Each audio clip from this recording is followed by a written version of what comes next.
دا د 21مې پیړۍ تر ټولو قیمتي عنصر لیتیم چې د استرالیا او چیلي هیواد وروسته تر ټولو زیات ذخایر په افغانستان کې لري. د لیتیم د لاسته راوړلو لپاره د نړۍ ټول سوپر پاور یا زبرځواک هیوادونه له یو بل سره په سیالۍ کې دي، په یو داسې سیالۍ کې چې پایله یې شاید درېمه نړیواله جګړه شي، ورلد وار 3. د دې جګړې لامل شاید په راتلونکي کې همدا لیتیم وي. هو، لیتیم. دا ویډیو د همدې لپاره ده چې راتلونکي عصري نړۍ کې بعد د لیتیم ارزښت څومره لوړ شي. امریکا ولې 20 کاله په افغانستان کې وجنګېده؟ چین به څنګه د نړۍ راتلونکي اقتصادي ځواک جوړیږي؟ او ولې دا لیتیم د درېمې نړیوالې جګړې یو اخطار دی؟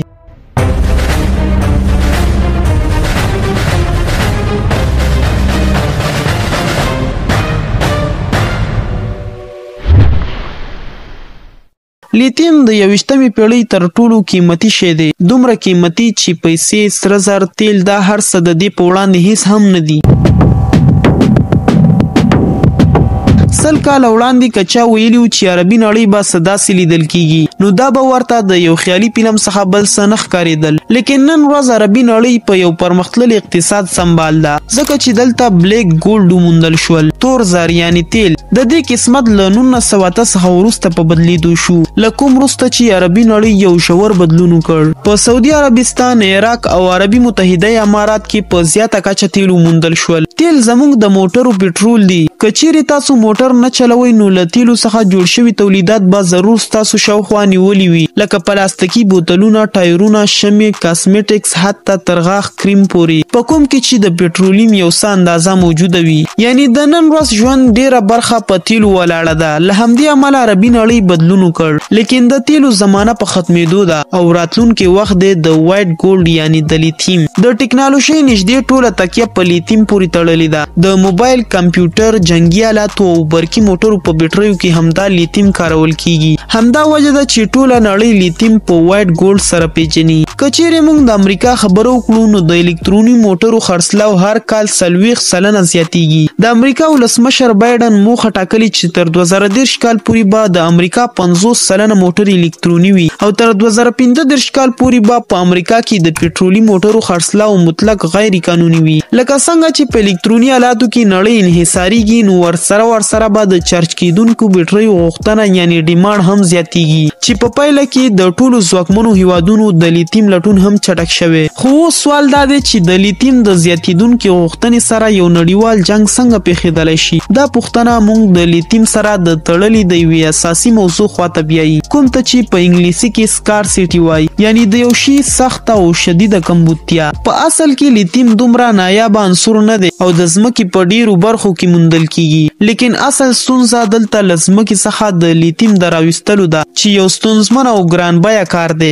دا مهال په نړۍ کې د لیتیم تر ټولو زیات ذخایر له استرالیا، چیلي او بولیویا سره دي. په 4مه شماره کې چین هیواد راځي. چین هیواد د نړۍ 80% د لیتیم تولیدات لري او د الکتروني موټرو د زیاتې شوي غوښتنې لپاره په ډیره فعاله توګه پر نورو هیوادونو کې د ذخایرو استخراج پیل کړی دی، چې په کوم کې د افریقا زیات هیوادونه شامل دي. له همدې امله د چین سترګې د افغانستان د لیتیمو ذخایرو ته هم خړې شوي دي او د دې د لاسته راوړلو لپاره یې له طالبانو سره خبرې پیل کړي. چین هیواد غواړي تر 2030 کال پورې 100 نورې د استخراج بټۍ پرانیزي، چې په پایله کې به د نړۍ 15% بیټرۍ چین هیواد جوړوي او په دې حساب سره به په واقعیت کې چین هیواد تر 2030 پورې یو ځواکمن اقتصاد شي. اصل پوښتنه دا ده چې آیا امریکا کوم چې د چین تر ټولو غټ رقیب او د موجوده نړۍ سوپر پاور دی، په دومره آرامۍ سره به چین ته د داسې شي حاصلول ورکړي له کوم سره چې د ټولې نړۍ راتلونکی تړلی دی؟ د دې پوښتنې د ځواب لپاره باید موږ 2001 کال ته لاړ شو. په تاسو کې به زیاتره خلک دا فکر کوي چې په افغانستان د امریکا د یرغل موخه شاید د طالبانو ختمول وو.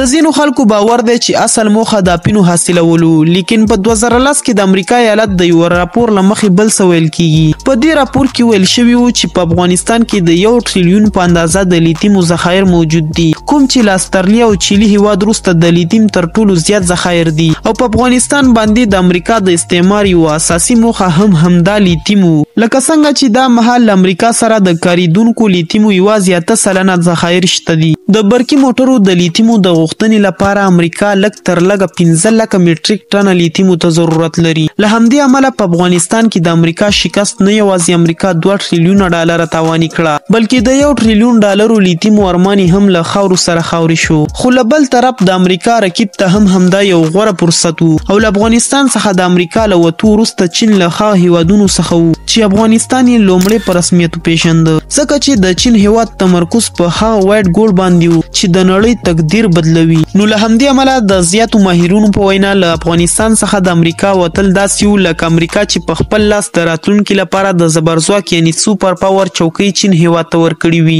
د لیتیمو غوښتنه دومره ډیره شوې چې د دې په قیمت کې په تیر یو کال کې 90 چنده زیاتوالی راغلی دی. دا زیاتیدونکې غوښتنه او زیاتیدونکې قیمت د دې لامل کیږي چې هر لویه کمپنۍ او هر هیواد غواړي چې په لیتیمو کې پانګونه وکړي او لاس ته یې راوړي. په نړۍ کې د زیات الکتروني موټرو د جوړولو والا کمپنۍ د ټیسلا مالک ایلان ماسک په خپل یو ټویټ کې ویلي و چې د لیتیم دا زیاتیدونکې قیمت به ټیسلا کمپنۍ مجبوره کړي چې د لیتیم د کان کیندنې په برخه کې په خپل میدان ته ښکته شي. دې ډول حالت ته په کتو داسې معلومیږي امریکا به پرې نږدې چې خپل مقام له لاسه ورکړي. د دې لپاره به شاید امریکا ښه حالت ته لاړه شي په کوم حالت کې چې په 1941 کې جاپان و چې هغوی د پیرل په بندر باندې حمله کړې وه. کومې ناهیلۍ چې جاپان دې کار ته مجبور کړ د همغې ناهیلۍ ښکار اوس امریکا ده او هغه هم همداسې قدم هر وخت اخیستلی شي. په تیرو 100 لسیزو کې ترسره شوي ټول جنګونه د نفت او تیلو له امله پېښ شوي وو.